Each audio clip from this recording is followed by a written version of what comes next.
man satara akhi muslim maka satarahu di dunia wal akhirah. Barang siapa yang menutup aib saudaranya maka oleh Allah akan ditutup aib dia.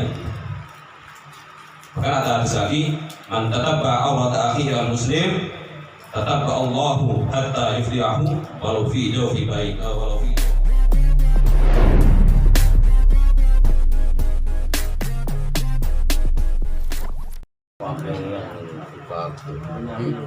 Bismillahirrahmanirrahim. Assalamualaikum warahmatullahi wabarakatuh.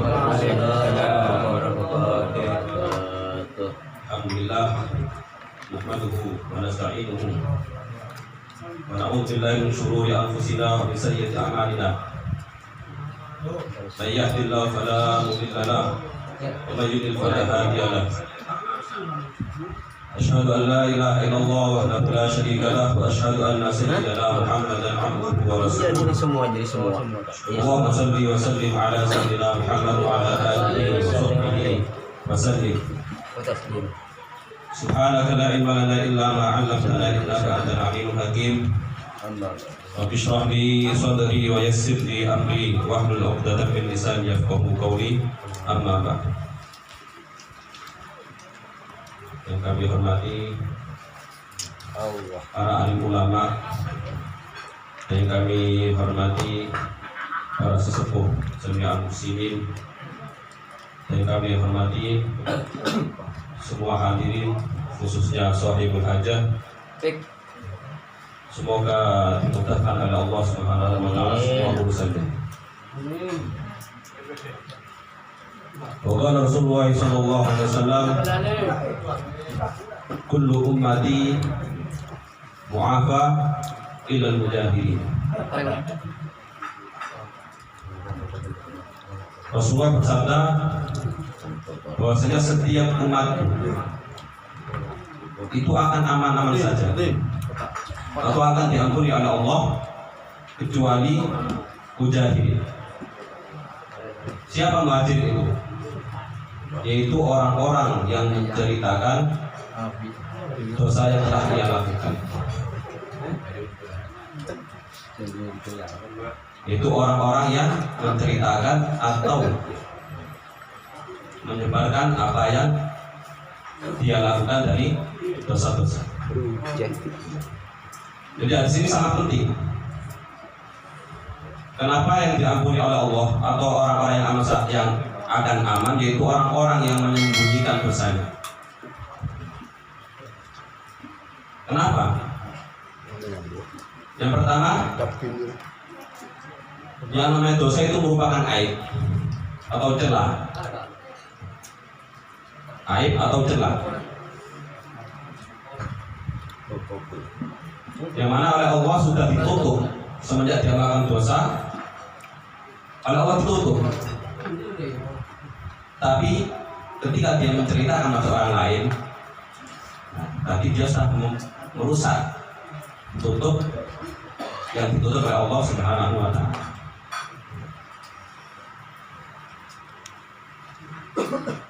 Kemudian yang kedua, ketika orang itu menceritakan dosa yang ia lakukan, ini biasanya susah tobat. Susah tobatnya. Kenapa? Karena kalau dia sudah menceritakan kan otomatis semua orang akan tahu. Ketika semua orang tahu maka dia terkenal dengan kejelekannya. Ketika dia tobat maka susah karena sudah dicap jelek. Kemudian yang ketiga yang ditakutkan yaitu ketika orang-orang itu sudah menceritakan dosa-dosanya, yaitu dosa tersebut menjadi tampak, menjadi dohir, menjadi nyata, terlihat oleh kita semua. Ini yang tidak disukai oleh Allah Subhanahu wa taala. Kan disebutkan bahwasanya Allah itu tidak suka atau murka ketika zuhurul ma'asi. Ketika maksiat itu sudah menjadi nyata, menjadi terang-terangan. Ini Allah sangat murka. Bahkan Sayyidina Imam Al-Haddad menyebutkan dalam kitabnya wa'lam annal ma'siyah idza satarat lam tatruk illa murtakibah wa idza dhaharat wa lam tughayyar amma dararuha.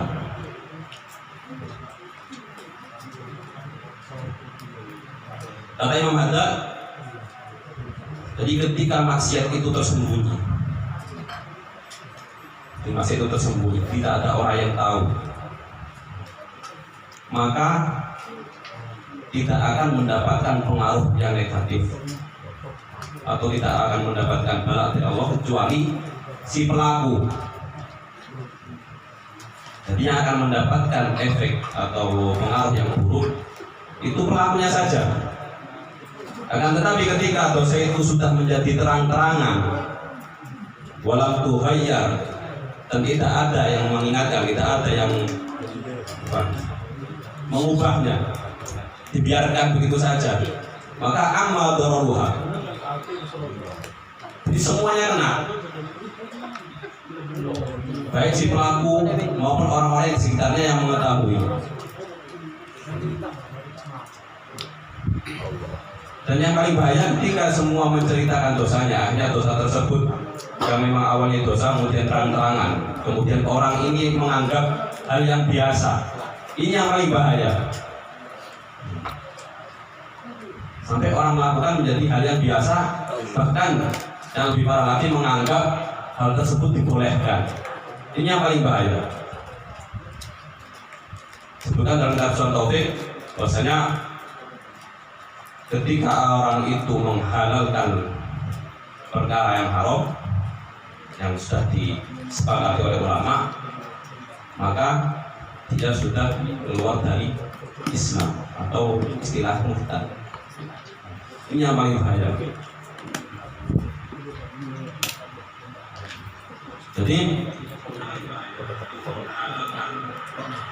seperti halnya contoh saja ketika 5 orang berkumpul atau ngopi 5 orang, yang kedua, yang pertama mungkin sudah berzina 1 kali, yang kedua mungkin sudah berzina berkali-kali. Yang pertama mungkin dia sudah merasa ketika sudah melakukan yang pertama kali dia menyesal. Nah, ketika kumpul 5 orang, dia bercerita bahwasanya dia telah berzina dan dia sangat menyesal dan menganggap apa yang dia lakukan ini sangatlah buruk, sangat jelek. Dia cerita. Nah, ternyata yang satunya yang sudah berzina berkali-kali ngomong, nah itu sudah masih melakukan sekali saja sudah menyesal, saya berkali-kali. Akhirnya gimana? Orang yang pertama itu, loh ternyata ada yang lebih parah dari saya, alhamdulillah itu. Akhirnya yang awalnya nyesel, ternyata dia, kalau kancone ada yang lebih parah, dia melakukan lagi. Kemudian yang 3 orang ini yang pertama gak kenal zina, akhirnya karena dengar ada temannya seperti itu, maka ikut. Ini yang bahaya. Tapi begitu juga kita ketika kita melihat orang yang melakukan dosa, maka kewajiban kita sebagai orang muslim itu harus menutup aibnya. Tidak hanya orang yang melakukan dosa, tapi kita ketika melihat orang melakukan dosa, maka kita wajib untuk menutup. Man satara akhi muslim, maka satarahu di dunya wal akhirah. Barang siapa yang menutup aib saudaranya, maka Allah akan tutup aib dia. Bahkan ada hadis lagi, man tatabba awrat akhihi al-muslim tatabba Allahu hatta yuflihu walau fi jawfi bait. Barang siapa yang mencari-cari kesalahan orang lain, mencari-cari kesalahannya, maka Allah akan menampakkan aib dia meskipun dia berada di rumahnya. Jadi jangan sekali-kali kita mencari kesalahan orang lain. Dan lagi sebenarnya kata Imam Haddad tadi, kalau maksiat itu masih tersimpan, maka yang mendapatkan pengaruh negatif itu pelakunya. Kenapa? Karena setiap dosa yang kita lakukan itu pasti ada pengaruhnya. Setiap dosa yang kita lakukan itu pasti ada pengaruhnya, tergantung dari besar atau kecil dosa yang kita lakukan. Semakin besar dosa yang kita lakukan, maka semakin besar pula pengaruh negatif yang kita dapatkan. Dan itu disebutkan hukuman, contoh sebenarnya hukuman orang yang zina. Orang yang zina ini kalau belum nikah dia akan dicambuk dan diasinkan.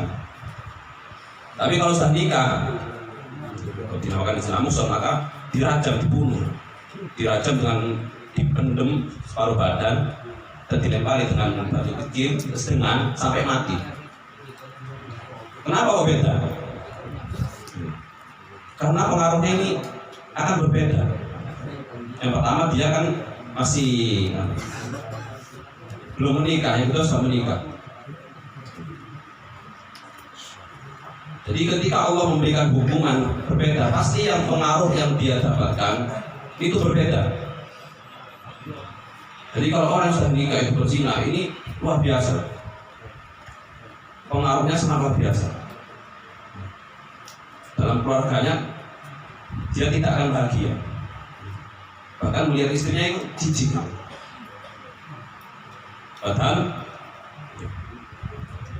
disebutkan ya, ulama ini meneliti dan menyaksikan bahwa wasyuhuduhum annama bada min zawjati ahadihim minal ma'siyah lahu minal mukhalafati lahu suratu mu'amati rabbihim fakama khalafa rabbahu khalafat zawjatuh.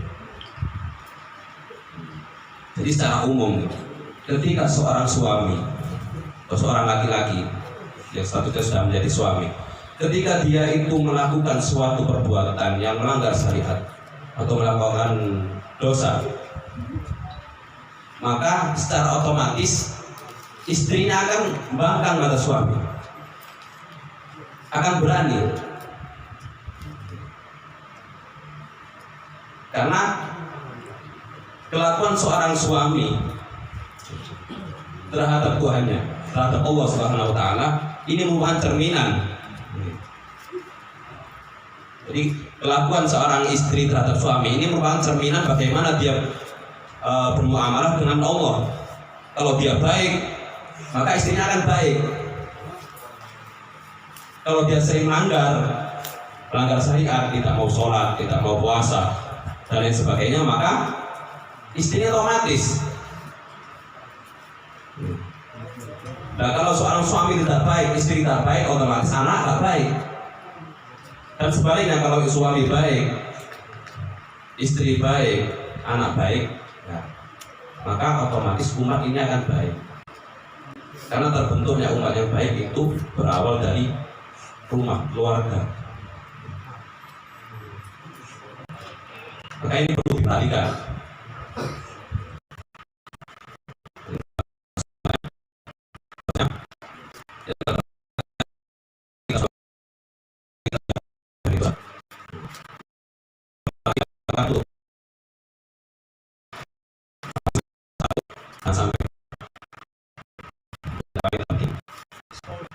Kemudian kita akan bersegera kepada Allah Subhanahu wa Ta'ala agar dihapus dosa. Amin. Itu mungkin cukup sekian. Semoga bermanfaat. Kalau ada kata-kata yang kurang berkenan, mohon maaf. Kurang lebihnya maaf. Wassalamualaikum warahmatullahi wabarakatuh.